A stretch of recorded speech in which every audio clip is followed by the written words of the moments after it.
જામનગર જિલ્લામાં ખાણ ખનીજ વિભાગ દ્વારા ગેરકાયદેસર ખનીજ વહન સામે સઘન ચેકિંગ હાથ ધરવામાં આવ્યું છે.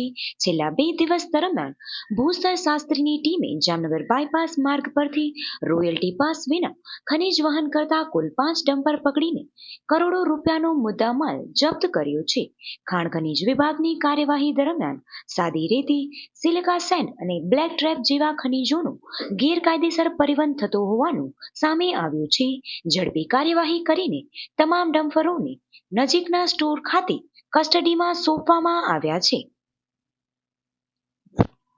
જામનગર જિલ્લામાં છેલ્લા 2 દિવસ દરમિયાન જે ચેકિંગ કરવામાં આવેલું તેમાં બિનઅધિકૃત ખનીજના વહન સબબે 5 ડમ્પરને અટક કરવામાં આવી છે અને તેને સીઝ કરવામાં આવ્યા છે.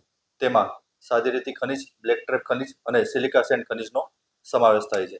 આ 5 ડમ્પરને કાયદેસર રીતે સીઝ કરી અને તેને મૂકવામાં આવેલ છે.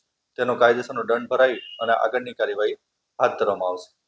જામનગર જિલ્લામાં બિનઅધિકૃત રીતે ખનીજના ખનન વહન સંગ્રહ બાબતે નિયમિતપણે દિવસ અને રાત ટીમ દ્વારા ચેકિંગ કરવામાં આવે છે અને તેને કાયદેસરની કાર્યવાહી હાથ ધરવામાં આવે છે. છેલ્લા 2 દિવસની કામગીરી દરમિયાન જે 5 વાહનો પકડવામાં આવ્યા તે મુજબ અંદાજે 1.5 કરોડનો મુદ્દામાલ કબજે કરવામાં આવેલું છે અને આ મુજબ આગળ પણ નિયમ અનુસાર કાર્યવાહી હાથ ધરવામાં આવશે.